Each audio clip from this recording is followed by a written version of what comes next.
श्री कृष्ण कहते हैं, सदैव संदेह करने वाले व्यक्ति के लिए प्रसन्नता न इस लोक में है और न किसी अन्य लोक में।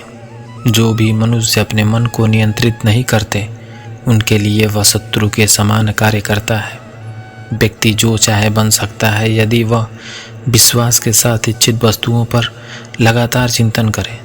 किसी और का काम पूर्णता से करने से कहीं अधिक अच्छा है कि आप अपना काम करें, भले ही उसे अपूर्णता के साथ ही क्यों न करना पड़े। किसी के प्रति मन में क्रोध रखने की अपेक्षा उसे तत्काल प्रकट कर देना ही अधिक अच्छा होता है। जैसे पल में जल जाना देर तक सुलगने से अच्छा है। लोग आपके अपमान के बारे में हमेशा बात करेंगे। सम्मानित व्यक्ति के लिए अपमान मृत्यु से भी बदतर है। मन अशांत है और उसे नियंत्रित करना कठिन है, लेकिन अभ्यास से इसे बस में किया जा सकता है। दूसरों से घृणा करने वाले, दूसरों से ईर्ष्या करने वाले, असंतोषी, क्रोधी, सभी बातों में शंका करने वाले और दूसरों के धन से जीविका निर्वाह करने वाले, ये छहों सदा दुखी रहते हैं। जो कार्य में निष्क्रियता और निष्क्रियता में कार्य देखता है, वह एक बुद्धिमान मनुष्य है। मनुष्य अपने विश्वास से निर्मित होता है। जैसा वो विश्वास करता है वैसा ही वह बन जाता है। स्वार्थ की अनुकूलता और प्रतिकूलता से ही मित्र और शत्रु बना करते हैं। मनुष्य जीवन की सफलता इसी में है कि वह उपकारी के उपकार को कभी न भूले। उसके उपकार से बढ़कर उस उपकारी व्यक्ति का उपकार कर दे। बुद्धिमान व्यक्ति को समाज कल्याण के लिए बिना आसक्ति से काम करना चाहिए। नरक के 3 द्वार हैं, वासना, क्रोध और लालच। वैर के कारण उत्पन्न होने वाली आग एक पक्ष को स्वाहा किए बिना कभी शांत नहीं होती। जुआ खेलना अत्यंत निकृष्ट काम है। यह मनुष्य को समाज से गिरा देती है। कर्म योग वास्तव में एक परम रहस्य है। केवल मन ही किसी का मित्र और शत्रु होता है। आत्मज्ञान की तलवार से काटकर अपने हृदय से अज्ञान के संदेह को अलग कर दो। जैसे तेल के समाप्त हो जाने पर दीपक बुझ जाता है, उसी प्रकार कर्म के क्षीण होने पर भाग्य भी नष्ट हो जाता है। इस जीवन में ना कुछ खोता है ना व्यर्थ होता है। उससे मत डरो जो वास्तविक नहीं है, ना कभी था ना कभी होगा। जो वास्तविक है वो हमेशा था और उसे कभी नष्ट नहीं किया जा सकता है। निर्माण केवल पहले से मौजूद चीज़ों का प्रक्षेपण है। जैसे जल द्वारा अग्नि को शांत किया जा सकता है, वैसे ही ज्ञान के द्वारा मन को शांत रखना चाहिए। जिस राजा की प्रजा हमेशा कर की भार से पीड़ित रहे, प्रतिदिन दुखी रहे और जिसे तरह तरह के अनर्थ झेलने पड़ते हैं, उस राजा की हमेशा पराजय होती है। सच्चा धर्म यह है कि जिन बातों को इंसान अपने लिए अच्छा नहीं समझता वह दूसरों के लिए भी ना करे। संसार में ऐसा कोई नहीं हुआ जो मनुष्य की आशाओं का पेट भर सके। पुरुषों की आशा समुद्र के समान है, वह कभी भरती ही नहीं है। मैं सभी प्राणियों को समान रूप से देखता हूँ। ना मुझे कोई कम प्रिय है और ना अधिक, लेकिन जो भी मेरी प्रेम पूर्वक आराधना करते हैं वे मेरे भीतर रहते हैं और मैं उनके भीतर। वह जो सभी इच्छाओं को त्याग देता है, मैं और मेरे की लालसा और भावना से मुक्त हो जाता है, उसे ही शांति प्राप्त होती है। प्रबुद्ध व्यक्तियों के लिए गंदगी का ढेर, पत्थर और सोना सभी समान है। केवल मन ही किसी का मित्र और शत्रु होता है। कर्म उसे नहीं बांधता जिसने काम का त्याग कर दिया है। तुम उसके लिए शोक करते हो जो शोक करने के लिए योग्य ही नहीं है, और फिर भी ज्ञान की बातें करते हो। बुद्धिमान व्यक्ति न जीवित ना ही मृत व्यक्ति के लिए शोक करते हैं। अशांत को सुख कैसे मिल सकता है? सुखी रहने के लिए शांति बहुत जरूरी है। नारी वह दूरी है जिसके चारों ओर परिवार घूमता है। जिस परिवार व राष्ट्र में स्त्रियों का सम्मान नहीं होता वह पतन व विनाश के गर्त में लीन हो जाता है।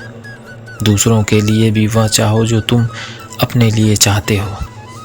जो वेद और शास्त्र के ग्रंथों को याद रखने में तत्पर हैं किंतु उनके अर्थ तत्व को ही नहीं समझ पाते, उनका वह याद रखना व्यर्थ है।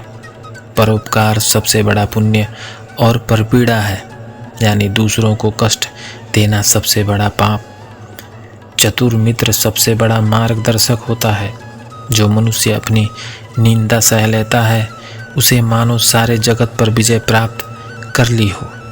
मन का दुख मिट जाने पर शरीर का दुख भी मिट जाता है। स्वार्थ बहुत बलवान है, इसी कारण कभी कभी मित्र शत्रु बन जाते हैं और शत्रु मित्र। मधुर शब्दों में कही हुई बात अनेक प्रकार से कल्याणकारी होती है, किंतु यही यदि कटु शब्दों में कही जाए तो महान अनर्थ का कारण बनती है।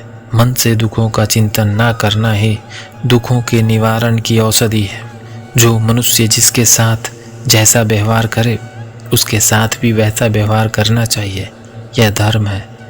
प्राप्त हुए धन का उपयोग करने में दो भूल हुआ करती हैं जिन्हें ध्यान में रखना चाहिए: अपात्र को धन देना और सुपात्र को धन देना। विवेकी पुरुष को अपने मन में यह विचार करना चाहिए कि मैं कहाँ हूँ, कहाँ जाऊँगा, मैं कौन हूँ, यहाँ किस लिए आया हूँ और किस लिए और किसका शोक करूँ। बात उस समय की है।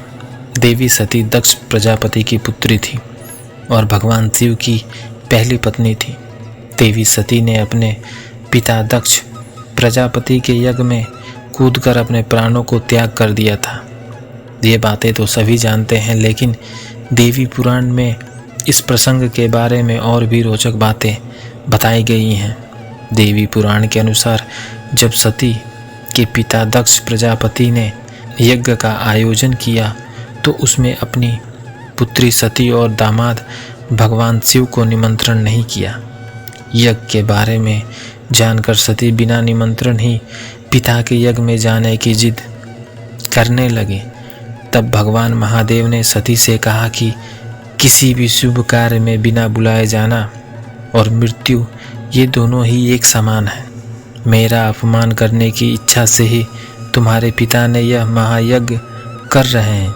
यदि ससुराल में अपमान होता है तो वहाँ जाना मृत्यु से भी बढ़कर होता है। देवी पुराण के अनुसार भगवान शिव की ये बातें सुनकर देवी सती बोली, महादेव आप वहाँ जाएं या नहीं, लेकिन मैं अवश्य जाऊंगी। पिता के घर में महायज्ञ हो रहा है और मैं न जाऊं, मैं अवश्य जाऊंगी। देवी सती के ऐसा कहने पर शिवजी ने कहा, मेरे रोकने पर भी तुम मेरी बात नहीं सुन रही हो। दुर्बुद्धि व्यक्ति स्वयं गलत कार्य कर दूसरों पर दोष लगाता है। अतः मैंने जान लिया है कि तुम मेरे कहने में नहीं रह गई हो, अतः अपनी रुचि के अनुसार तुम कुछ भी करो, मेरी आज्ञा की प्रतीक्षा क्यों कर रही हो। जब महादेव ने यह बात कही तो सती क्षण भर के लिए सोचने लगी कि इन शंकर ने पहले तो मुझे पत्नी रूप में प्राप्त करने के लिए प्रार्थना की थी और अब ये मेरा अपमान कर रहे हैं, इसलिए अब मैं इन्हें अपना प्रभाव दिखाती हूँ।